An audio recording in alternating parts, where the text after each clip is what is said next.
Today I'm going to explain exactly what a serum does and how it can make a big difference to your skin.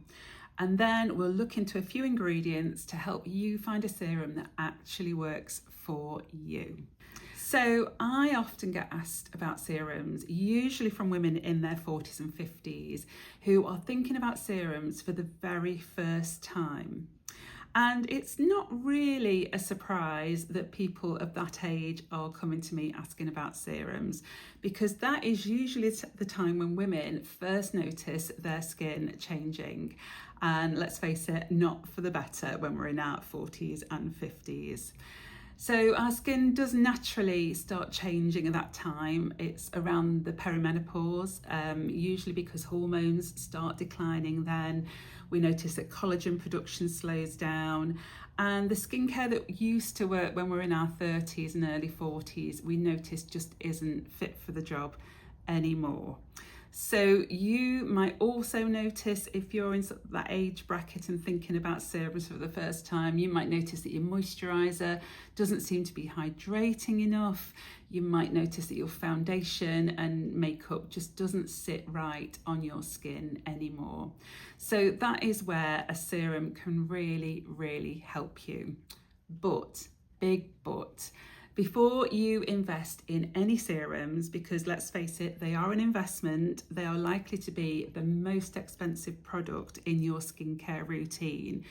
Before you invest, please, please, please make sure that you've already got a really good baseline skincare routine that you are following consistently. So what do I mean by that? That means cleansing once and probably twice a day, moisturizing, applying SPF every single day, and exfoliating once or twice a week. Please have a look at my other videos if you need any help with those. But only then should you start thinking about adding in a serum. So, serums. I like to think of a serum as a bit of an espresso shot for the skin. So it's concentrated, fast absorbing, full of active ingredients that go much, much deeper into the skin than your normal moisturizer can. I also like to think of it of serums of like little vitamin shots for your baby skin cells. So the skin cells that are being formed continuously in the deepest layer of your epidermis. And that's a layer that moisturizers can't penetrate. So we do need a serum to get down there. So by using a serum, we are feeding those little baby developing cells, we're feeding them with nutrients to ensure that when they come to the surface, they are in the absolute best possible health. And that means they're in their best health and our skin will look its best too. So if you didn't know, serums are actually designed to target specific issues. So it might be dryness, dullness, lack of firmness, or you might start noticing sunspots and hyperpigmentation. So perhaps think of your moisturizer as your dress, your outfit, and your serum as your underwear. They work better together. And like a great bra can make you feel and look fantastic, the same is true about serums and your skin. So before I get into the detail of serums, I know, because that's why I'm here and I've made the channel, skincare can feel really, really overwhelming, especially if you're new to skincare. And I think serums are probably the most overwhelming product of all. So I just wanted to quickly let you know that I offer a free personalised skincare advice service, which is designed to help remove that overwhelm. I will pop a link in the description of the video, so have a little look there. All you do is answer a few questions, 2 or 3 minutes, and then I'll send you my personalised recommendations for you and your specific skincare concerns. There's no catch, no obligation, you've got nothing to lose, just some useful personalised advice and a few tips to help you navigate the skincare world. Now, moving on. What can serums actually do for your skin? We do spend a lot on these products, so we do want to see some results. What do you want from your serum? So the main properties that people want when they buy a serum, they're looking for things like improved hydration. Maybe their skin's got a little bit more sensitive lately, so they want to reduce the sensitivity. Maybe there's some hyperpigmentation or dullness that's coming with age, or maybe they're just noticing the first signs of aging and a bit of lack of firmness in the skin in general. So the serum that you choose will depend on which of those things are your main priority. Some serums will tackle more than one category, but usually they just excel in one or two areas. So it's really important to find out what you need for your skin. You might already know what you're looking for in a serum. If not, then wash your face and take a really good hard look in the mirror. What aspects of your skin are bothering you the most? And then simply pick a serum with ingredients to tackle those specific concerns, which is what we're going to talk about. So first up, hydration.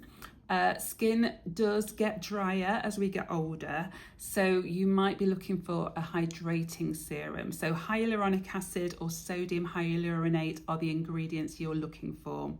Side note, sodium hyaluronate is actually the better ingredient to look for in serums because it's got its smaller molecule size, which allows it to penetrate deeper into the skin to get down to those developing skin cells. Another great ingredient to look for is vitamin B5. It's great for hydrating dry skin. It's also called pantothenic acid, panthenol, or Provitamin B5. You might see any of those names. All of those hydrate, plump, and smooth out fine lines. The next common problem people are looking to address with serums is firmness. So if you've noticed sagging, fine lines, then we're looking at cell communicating ingredients. You might have heard of retinol, peptides. They're your superstar skincare ingredients. So if you've not heard the term cell communicating ingredients before, they offer lots of benefits and, like I say, are superstars in the skincare world. So side note, cell communicating ingredients, they basically tell your skin cells to behave better. They tell them to behave like a normal skin cell would, or they tell other substances to stop telling your skin cell to behave badly, in simple terms. So they improve skin appearance.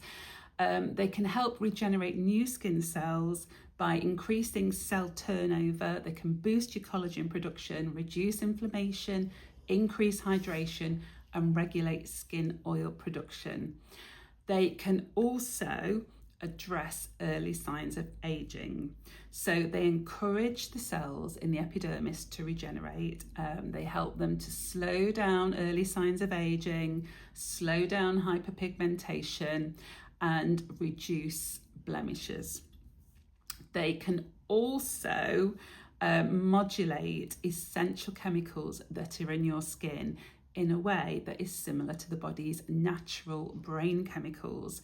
So it can help to prolong the life of skin cells and can mitigate the skin's response to stress and inflammation. So, cell communicating ingredients, the new buzzwords for you today, are really, really versatile, and they actively work to reduce inflammation. They relax expression muscles.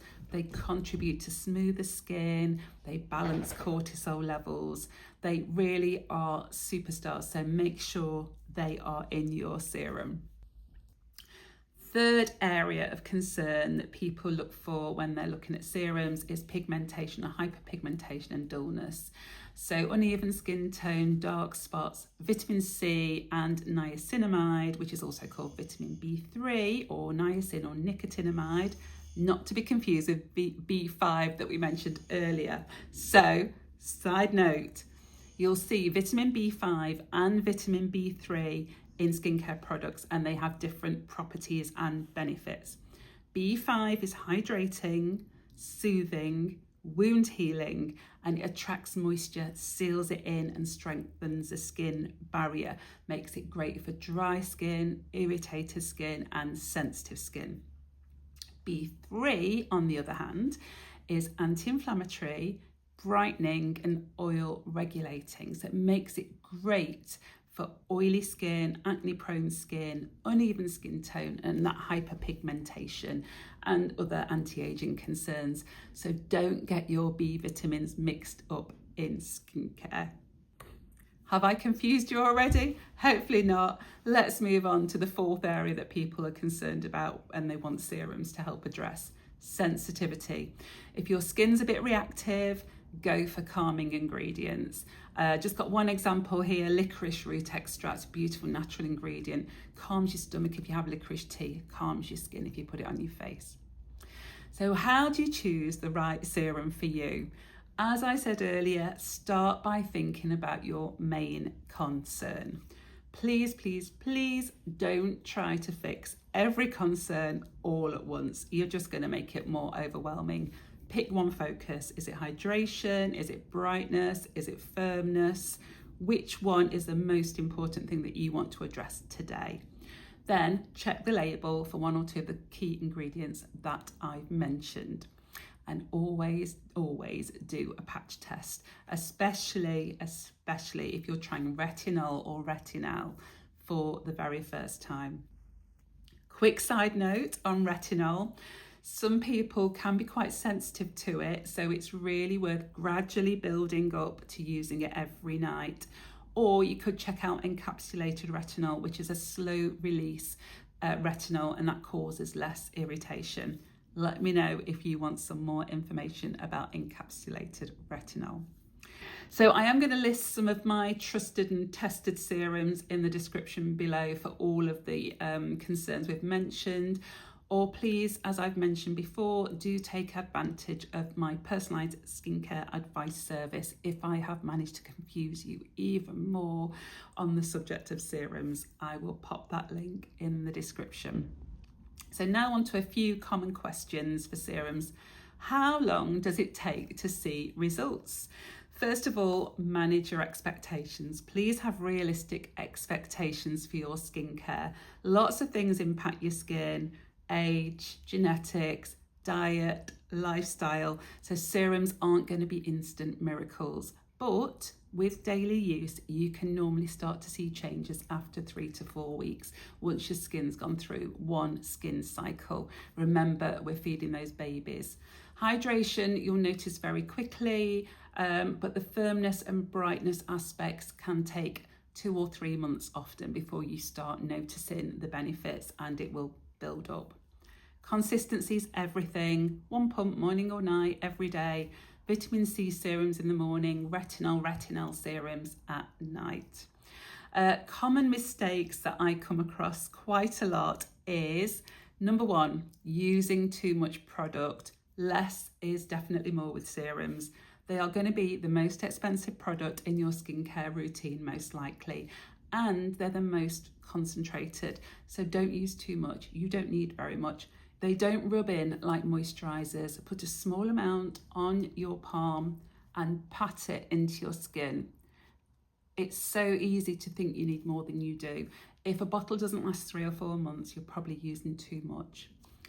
Don't layer actives that clash, like retinol and strong vitamin C. You're probably not anyway. Your vitamin C is morning, your retinol's at night. And as mentioned before, don't expect results overnight. Hydration effects will be seen more quickly. Other benefits will take time. So if you're going to use a serum, please do commit to using it long term to make sure you get the full benefits. Don't forget to apply your SPF every day when using active ingredients, or just in general, basically. If you're concerned about skin aging, daily SPF is like wearing a raincoat over that bra and dress we talked about earlier. So using a serum, it's not about chasing youth. It's about helping your skin feel healthy, feel comfortable, and for you to start glowing again. It's a really small addition to your skincare routine that is going to make a really, really big difference over time. So definitely worth taking your time, choosing the right serum for you, and definitely taking your time to be consistent with your serum. I hope you found this video helpful. Please do subscribe and give it a like if you did. It really has helped my little channel to grow. Please do let me know in the comments if you've got any other questions about serums or just what your biggest skincare concern is right now. That really helps me when I'm planning my next video so that I can be as helpful as possible. So thank you so much for joining me today in the Glow Studio, and I look forward to seeing you again next time. Bye for now.